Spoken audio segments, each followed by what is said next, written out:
Welcome once again to Cinemaholics, the major motion podcast, where we talk about the biggest and best films coming to theaters and streaming online. From the San Francisco Bay Area, I'm John Groney, film editor for InBetweenDrafts.com, and from Pittsburgh, Pennsylvania, he is a stray film writer. It's Wash. Well, I'll be. Woof. I had heard some tales about a podcaster named John Negroni. I didn't reckon I'd be seeing you around these parts. So for those of you who are wondering, what is this? Why is Will doing this?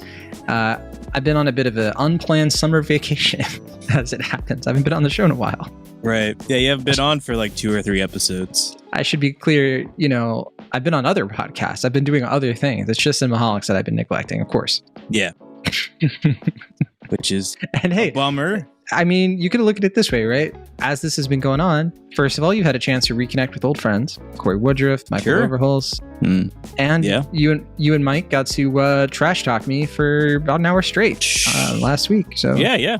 I mean, it's just a common pattern at this point that you've been ducking out on all these horror movies. So I think you just need to explain yourself at this point. Right. And in the chat, I'm literally like, well, here are the horror movies I've been watching. And you're like, PG-13, whatever. Right. Yeah. You're like, like some like preteen push up your glass. Like, oh, I actually watched The Boogeyman. But it's like, this wow, PG-13 horror flick. And you're like, yeah, sure. Okay. That's I'm a little surprised it's gotten under your skin a little bit. I mean, what really scares you? Not horror movies, that's for sure. But yeah, I mean, you can talk about, I guess, Five Nights at Freddy's or The Exorcist or whatever. I guess there's forced. I feel like pushing me into this. 10? I don't know. I'm just saying. I mean, you have chances to, earn some cred again. And speaking of cred, I mean, okay, we have Strays coming up. We're talking about Strays. We both have seen that movie.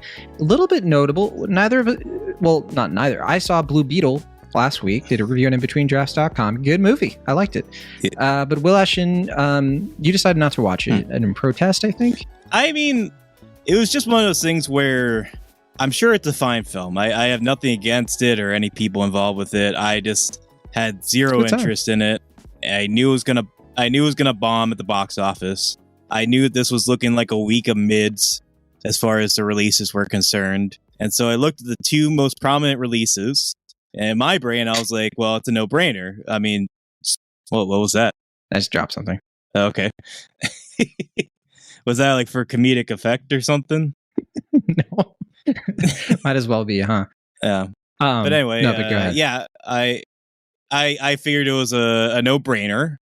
I mean, Strays produced by Phil Lord and Chris Miller, coming off of Spider-Verse, Across the Spider-Verse. You got Josh Greenbaum, the director of Barb and Star, the Vista Del Mar, one of the biggest surprises of the pandemic as far as movie comedies are concerned. And then you got like a cast that's got some pretty big. Wait, what was that? I said Barb and Star was okay. Yeah. That's in last. I thought you liked it a good bit. I was a fan of it. So right, you were pretty on it. I think it lasted the test of time. Came out in a certain moment. I don't know because I'm looking at the box office here, and since you invoked it, let's see. Blue Beetle, big box office bomb, no doubt. Sure, but it's not the biggest budget Strays of all time. Yeah. Well, it's a movie that was it wasn't planned to be this big. It was going to be on HBO Max originally, but here's the thing, though. About $100 million budget, $50 million has made at the box office as we record this. Strays has made like 5 times less than that. So like you're coming to me and you're just like, which one's more notable? I mean, come on. Strays is a big bomb.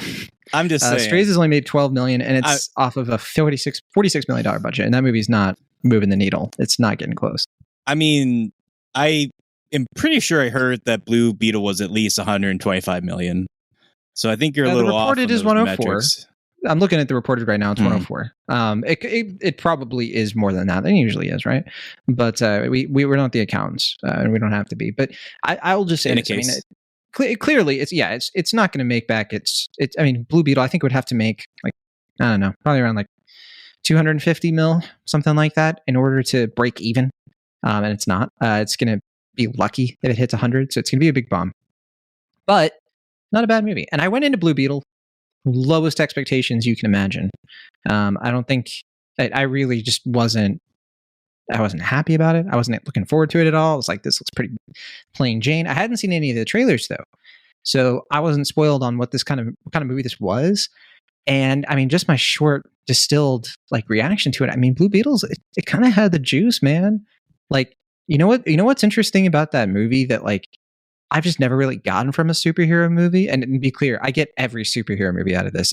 It's like filled to the brim with cliches and tropes.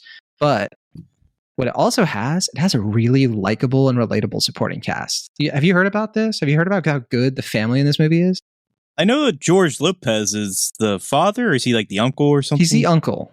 And he's good in this. Like, he's good. But he's not the only one. Both of his parents in the movie, and his grandmother, his Nana, and his younger sister, they like steal the screen like for a lot of the movie. It's kind of like they were making it. And I think along the way they realized like this movie kind of works the best when it's not just Zolo, that's the name of the actor. It's not just when he's doing his Blue Beetle thing. It's when the family's kind of reacting and being super Hispanic about it. And that's a lot of what this movie is. And it kind of worked for me. It really did. It is the definition of like a streaming movie. But it doesn't look bad. It's just that it's so low stakes, right? But I mean, I kind of wish more blockbusters were like that. I don't know.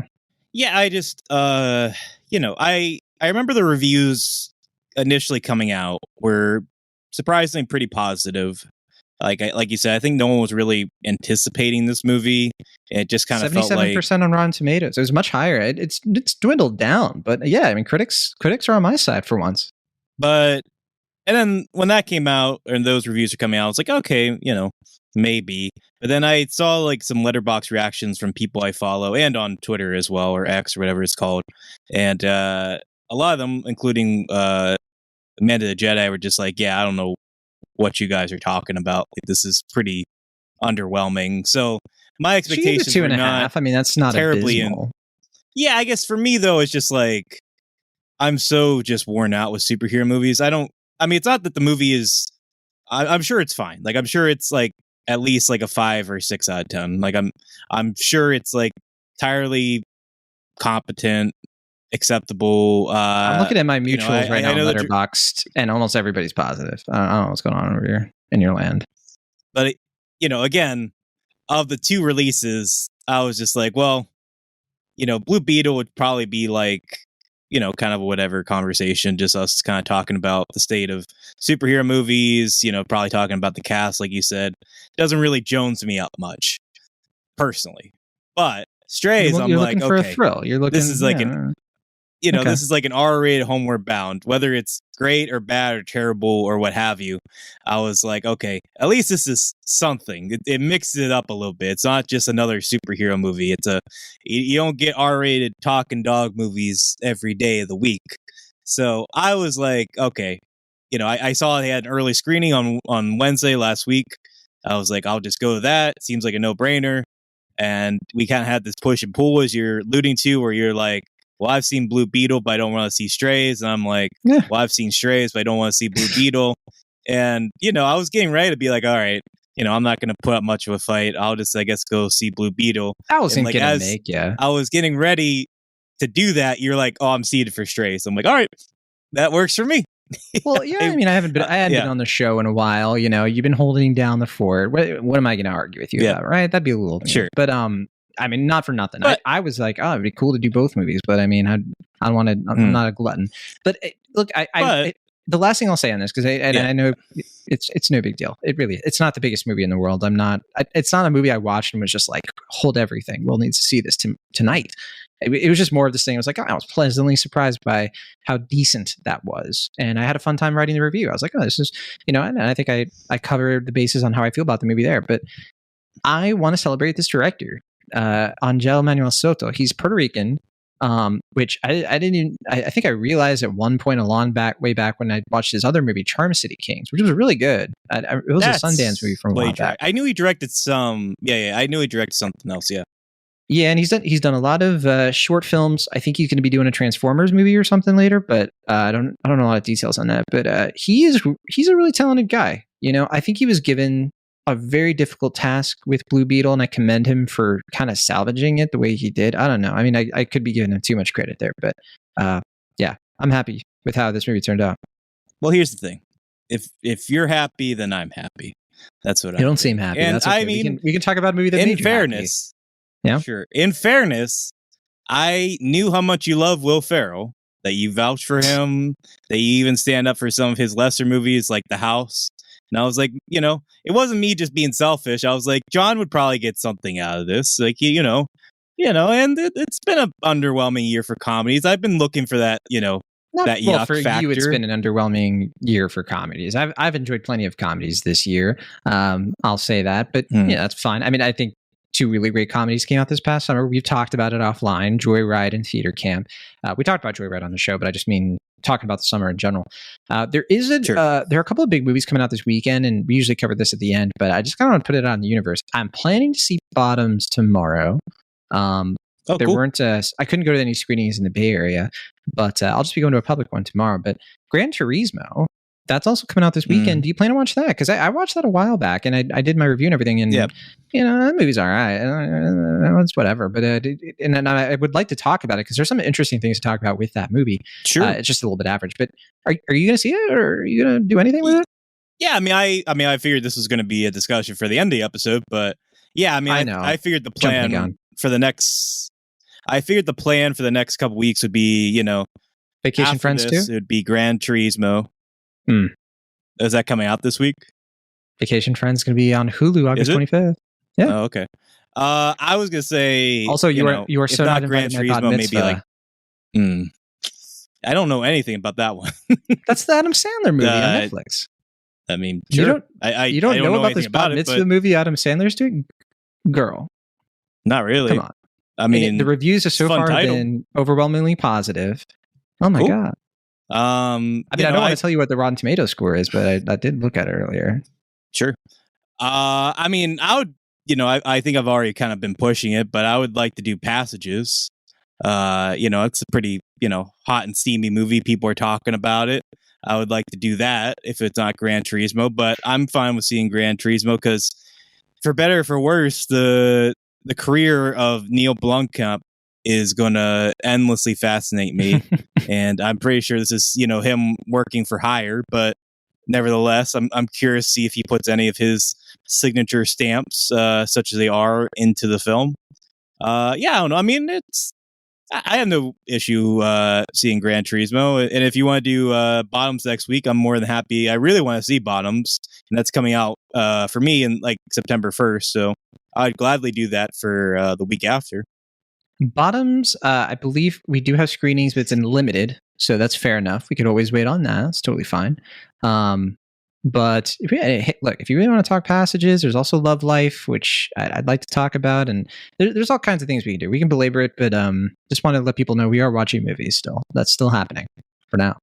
Right. Strays. By the way, I do not plan to. We didn't talk about Meg 2: The Trench. Sorry. I'm not going to watch it. I have no plans to see it. I think you're in the same boat.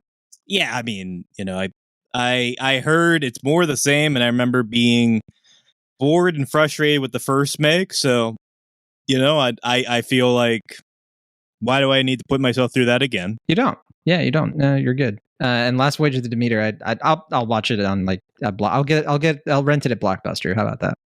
Sure. You can watch it at 2 p.m. And turn it off when it gets too spooky for you. I like it. You really want to drive that bit into the ground, huh?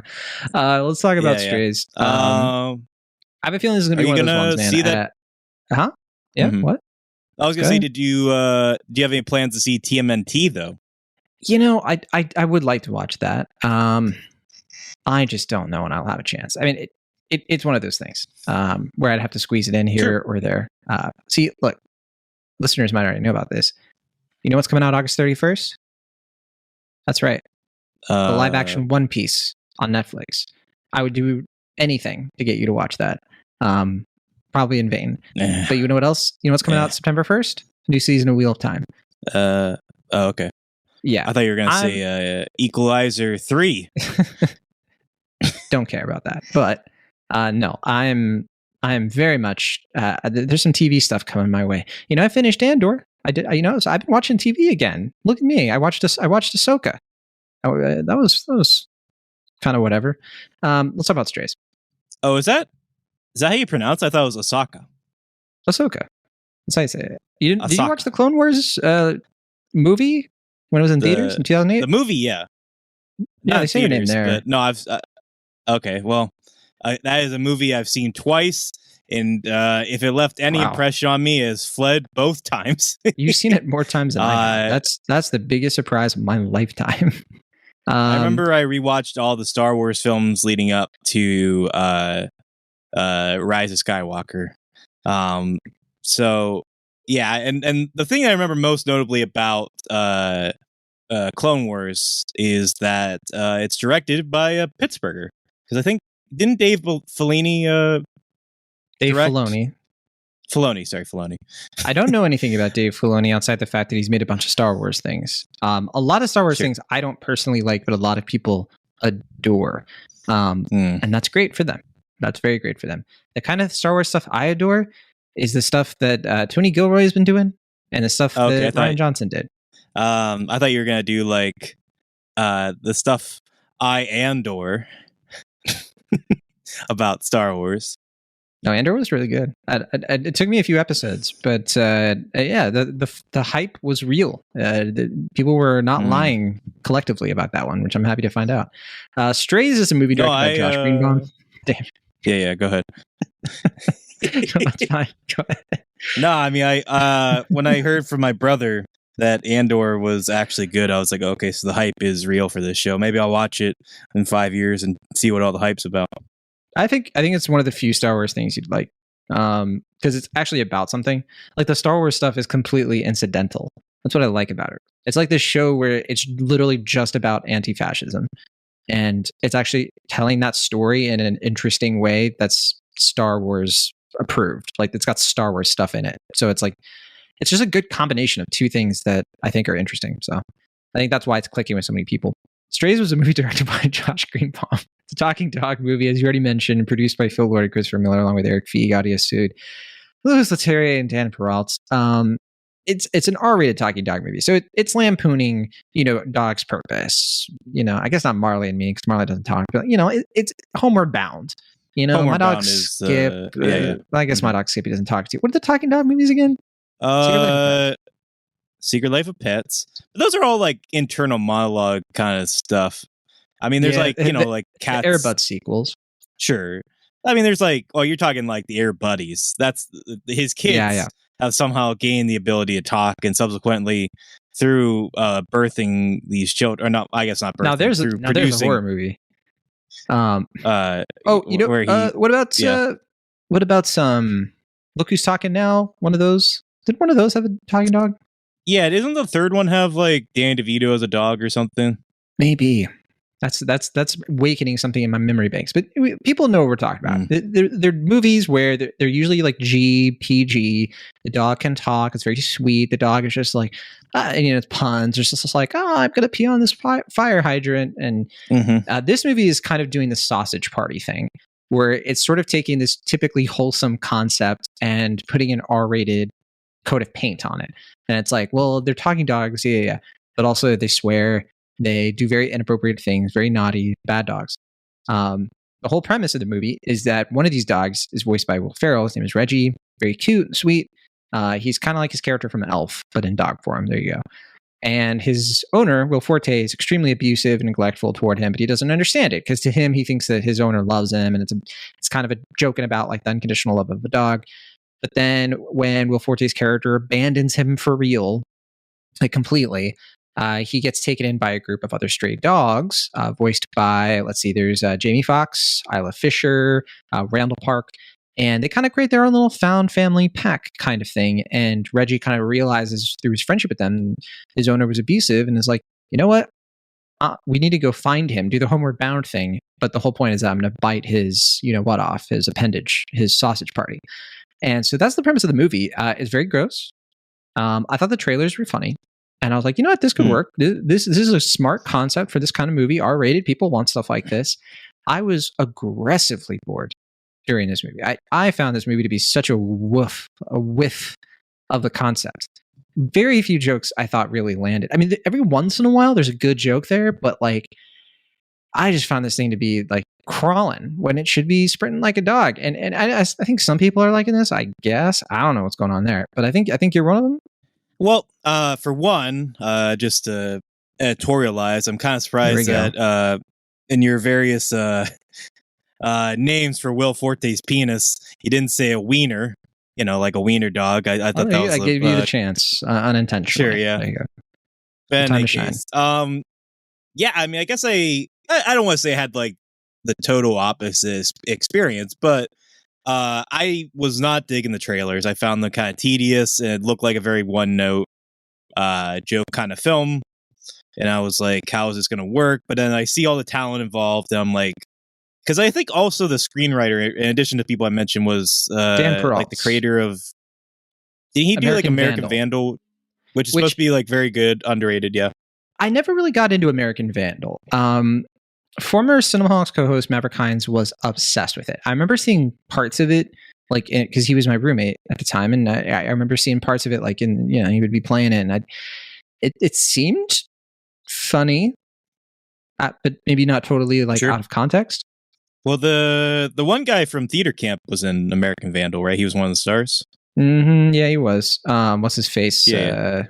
Troy Jimmy Atro. That's it. I think. Yeah. Yeah, and he's in a lot of really good sketch comedies. That guy's a bit underrated by the film community right now. But anyway, I don't. Any case, I don't even think it's the writing. Like, I think there's good writing here, and again, I think the concept is right. But go ahead. I was gonna say I didn't even finish my thoughts. I know. I just realized that. Yeah. All right. Yeah, but don't mind me. Practice. I know you're get. Yeah, I was gonna say. I know you haven't been on the air in a while, so you want to get all all this out. Like you're like a dog that finally got let outside. You're just like, I'm the dog that too caught excited. the car. You're just running. Yeah, you're just like a dog that's running in circles, and you have all this energy to exert, but you don't have like a purpose. So you're just running around and in circles and running around the house. Yeah, exactly. But anyways, so I will say, like the first half of this movie, it's not a very long film. It's like only 90-something minutes. So like the first 40-ish minutes of this movie are, I think, what you're talking about, where it's just kind of like what I thought the trailers were. It's like fairly one note. It's kind of just, like you said, kind of the worst stuff of Sausage Party, where it's kind of just proud of itself for having dogs say cusses. Yeah. And, talking about gross sexual stuff.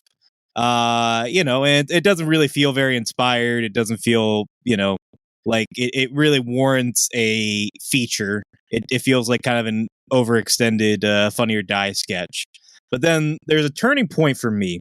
I don't want to give it away, but I'll say broadly, it's like when they go to the carnival. I think the movie kind of turns. It's not like it becomes a revelation, but like it gets weirdly very inspired, and it like.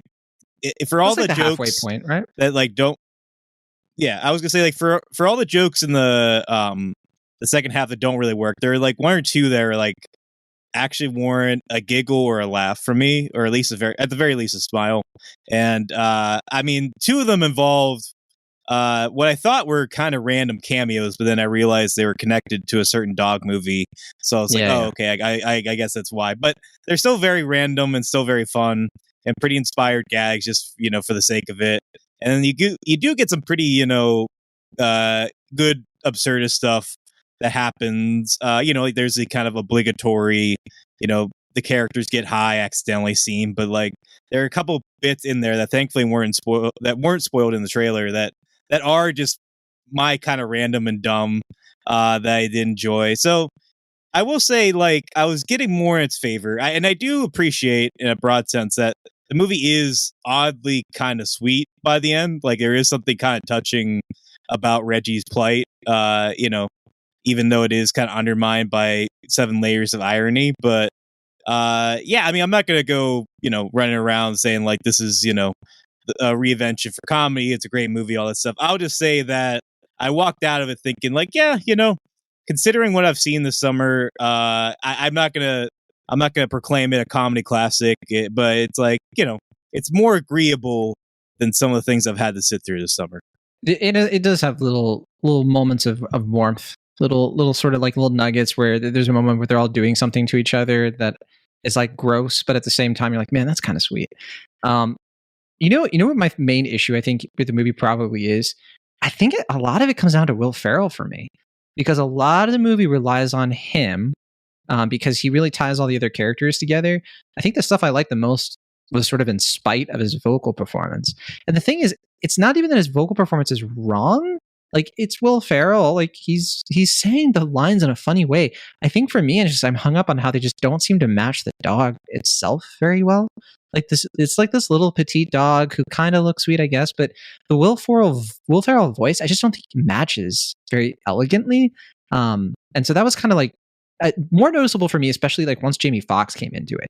And there was a character, I just felt like he was like in sync with the Bug character. Like whenever he was like swearing, for example, I was like, that dog is swearing right now, you know, and that's he's going for it.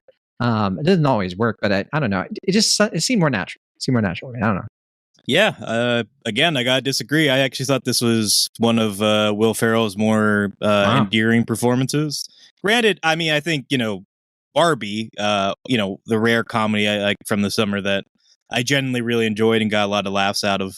I think he's better in that, even though I do kind of think he's on the weaker end of it overall. You know, I think he gives a pretty like inspired and heartfelt performance, and I didn't really take issue with his voice coming out of this little dog, though I believe the actual dog is like a girl, not a boy. I remember hearing, so I don't know if that's part of your issue there. Yeah, no, but I don't know. I mean, with Jamie Foxx, I think he's very much in the bag, the doggy bag, as it were, for this performance. And I think he gives it his all, but I just don't really think it amounts to all that much. Like, I just don't. Wow. I don't know. It to me kind of felt like some of the more tedious stuff was just coming from his performance, because it just wasn't. Flip-flops. Yeah. It just. I guess that means. Yeah, I thought that one was just. We know who relates to who, huh? You're the Reggie character, and this is what it was like when I found you for Cinemaholics. I was like, come on, Will. Yeah. I'm going to show you how to be a podcast. You're gonna teach me about sex and language and all this stuff, and roughing me up a little bit. We can record podcasts on. There you go. Yeah. I thought Randall Park was fine. I don't think. Oh, go ahead. Yeah. I was gonna say. I mean, I don't really take issue overall with Jamie Foxx's performance. I just thought of the two, I was certainly more endeared by Ferrell's performance overall. I see. I was just gonna say, Randall Park, I think is he's okay in this, and Isla Fisher, you know, I feel a little bad because, like, I dropped something again. I feel a little bad because I know she's Australian, or she like moved to Australia or something when she was younger, and she's been on like Australian soap opera. So that accent, you know, it's legit. But like, I swear I thought she was Rose Byrne the entirety of that movie. I was just like, oh, so that's Rose Byrne. That sounds like Randall Park. Okay. There's Jamie Foxx. We love him. I think that's Will Ferrell. And at the end of the movie, when the credits showed and it was Isla Fisher, I was like, wait, what? What are you telling me right now? So I was a little bit sort of, because I think part of it too, I was kind of like, oh, that's interesting, Rose Byrne, and it's something that Seth Rogen and Evan Goldberg didn't produce. Which, by the way, this movie has a lot of Evan Goldberg and Seth Rogen energy, more so I would say than Phil Lord and Chris Miller energy. I don't know if that's something that you would disagree with violently, but I kind of felt that. No, actually, I was, when I was walking to my car after the movie, I was kind of thinking, like, weirdly, if like I didn't know who produced what, I would have thought like Joyride was produced by Phil Lord and Chris Miller, and Strays was produced by Seth Rogen and Evan Goldberg. Like it kind of felt like they had the others' energy, but weirdly were produced by the opposite team. Joyride, I don't think Joyride's conceptual enough for Phil Lord and Chris Miller's creative input. You know what I mean? I don't know if I agree with that necessarily, but I mean, I do agree that Joyride does not strike me as Seth. I mean, you know what Joyride really leans into the most, not to relitigate that movie, it is the Family Guy type of humor. I think that movie has more of, but fair enough there. I know that's not Seth Rogen and Evan Goldberg, but I think it had writers from Family Guy, if I'm not mistaken. But yeah, that's all I had to say about Strays. I didn't love it. I didn't like it much, but I will say I was happy that while I was watching the movie, it wasn't like the same kind of audience in the theater that I had as Happy Time Murders. I was kind of nervous about that because it's like Happy Time Murders, R-rated puppet movie. I did get some shades of Happy Time Murders watching this movie in ways bad and good. Like I remember that movie had some gags where I'm like, all right, that's maybe not clever, but like, all right, kind of inspired. And then there was some where it's just like, what are we doing here? Like such a wasted premise. I feel like that one is more bitter because like that had such a great premise. And this was just more like, well, okay. I mean, let's see what you do with it. I don't know. At least for me, like I said, I didn't really have super high expectations for this going in, which I guess played to my benefit compared to what you were experiencing. But yeah, I'm glad that your audience was controlling themselves. You know, they weren't resulting to like their animal instincts or whatever. Yeah. That's right. My last thought is, look, if you really want this kind of content, or at least the vibe, just go on YouTube and watch some Thug Life compilation videos that involve animals, and you'll get something funnier, and you'll be in the safety and comfort of your own home. So that's Strays. Sure. Well, Ashton, should we play the Rotten Tomatoes game? Yeah. I mean, I'm not really feeling like this one's going to be super high as far as the critics or audience score goes, but I do echo your sentiment before we wrap up that I think this is probably like a rental at best, but I don't know. I would just say personally that I know you're going to disagree, John, and that's fine. And I imagine most people disagree, and that's totally fine. If you had to choose, you're on VOD, I was going to say your local video store, but I don't even think that's the concept that registers for some of our listeners at this point. But if you go onto your service and you have to choose between No Hard Feelings, Joyride, and Strays, I'm just saying, do not listen. I got he will lead you astray. Some more. Yeah, well, I can't come up with a joke better than that. So yeah, we can play the Rotten Tomatoes game. I can't believe you would choose Strays over these. Oh man, but we agree on Theater Camp though, right? You like that one more than this one. Yeah, I mean, it's amusing. Like I think I only got like 2. It's a musical, is what you like mean. Solid laughs out of that. But I feel like I was charmed by that one more. Like it was like, this is obviously the better movie. It's like a better movie, even though I don't think it's like outrageously funny. I know you feel differently, and that's totally fine. But like, I remember being like, yeah, it's kind of annoying, but it's like also kind of cute, and it's heartfelt. I don't think a lot of movies are outrageously funny. To me, an outrageously funny movie, that's like Airplane.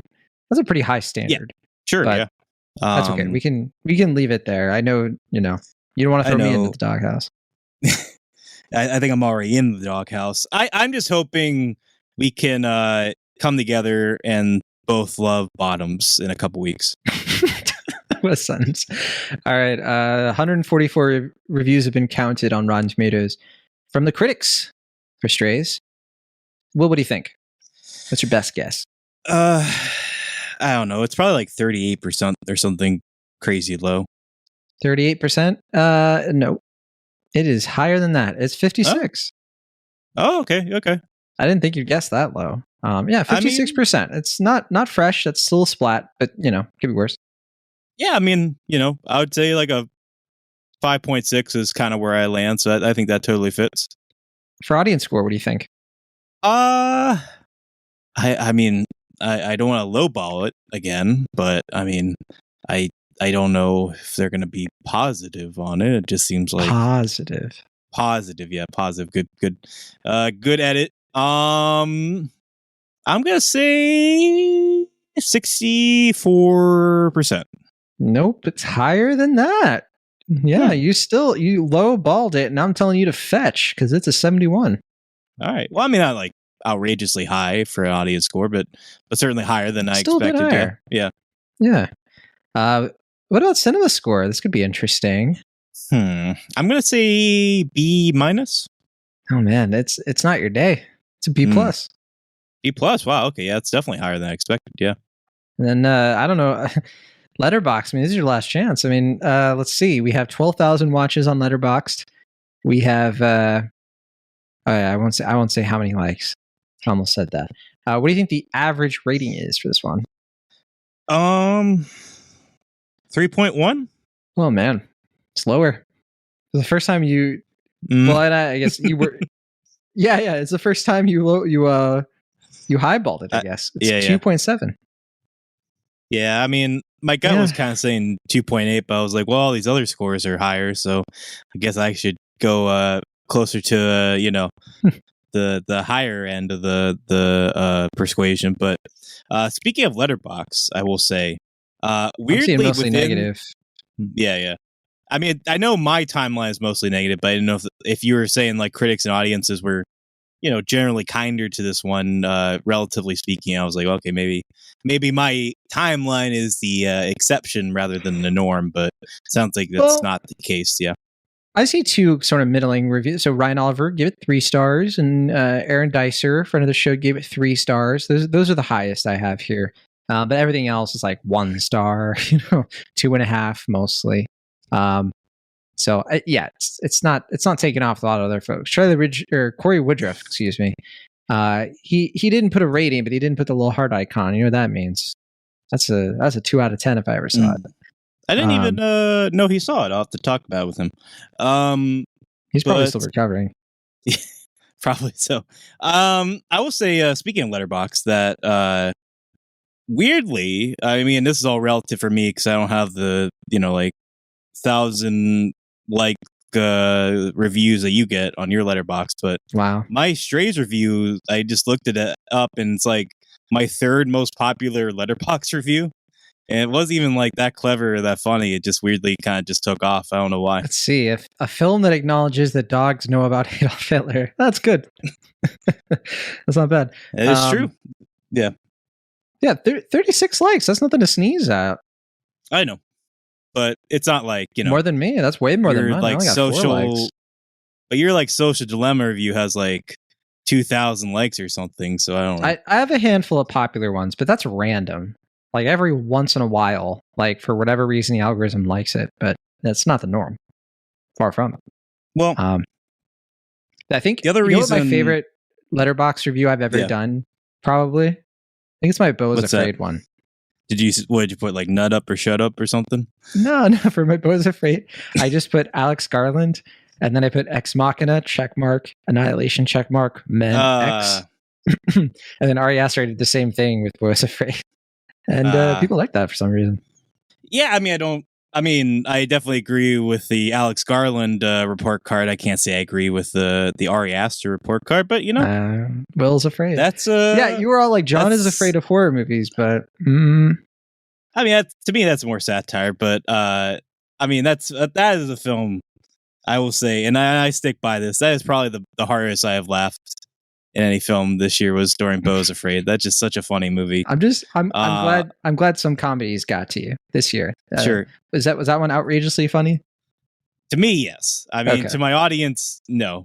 And I will say, my audience was just like, and I think this is why I was kind of lowballing, is that was like the audience I saw Strays with was like totally non-receptive to like 95% of the jokes.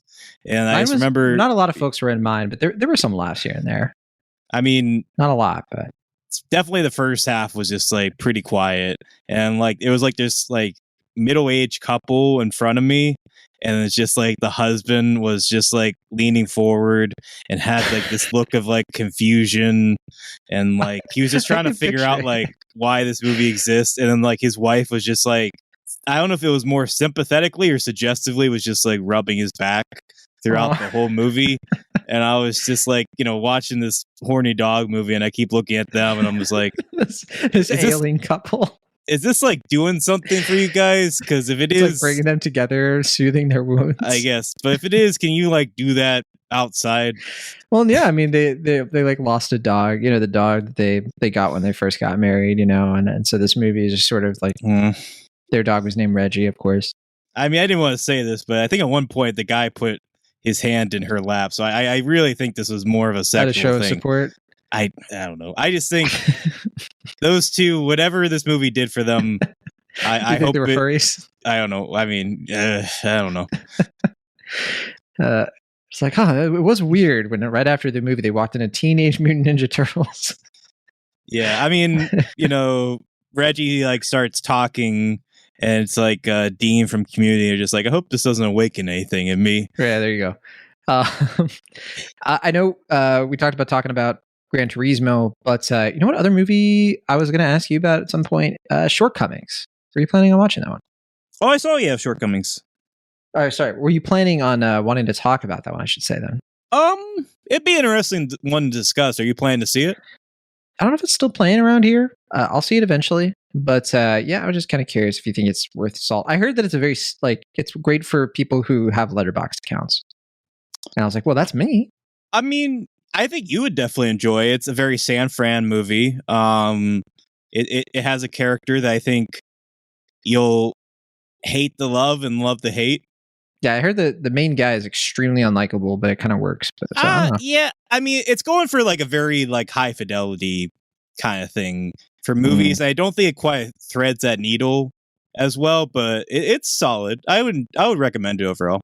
Fair enough. All right. Well, we'll be back next week to talk about who knows what. Probably One Piece live action on Netflix. Just kidding. I'll be talking about that on Rookie Pirate Radio in case you're curious. I know you can't wait, and you're like, I wanted to talk about it with John. Is it a movie or a show? It's a show. 8 episodes. Oh, okay. So they didn't learn their lesson from Cowboy Bebop and are going to do this all over again. You could not adapt One Piece into no, it cannot be a movie. We're talking about what I would consider the most epic, like modern myth piece of storytelling since the Iliad. Like this thing is way too much of a behemoth. So a TV show, if you're going to do live action, a TV show, live action is the only way you can. It's the only way you can do it. But I mean, we'll see if it's. But I feel like with Cowboy Bebop, when they tried to do that into live action, it was just like a total dud. Yeah, there are specific things that got in the way of the Cowboy Bebop one that I have noticed that One Piece doesn't have those same issues in terms of how they went about making it. So, and on top of that, One Piece, they spent a lot more time on making the show, whereas Cowboy Bebop kind of had it had a pretty troubled production. I'll put it there. But okay, we'll be back next week. All right. From the Internet, California, I'm John Negroni. And from the Internet, Pennsylvania, I'm Will Ashton. I was going to do like a dog thing, but I just couldn't really think of anything. So I'll put me in the doghouse. I don't care. I don't know. Whatever. Let's end this show. Big stretch, that last bit. Yes, sure. Woof. Rough.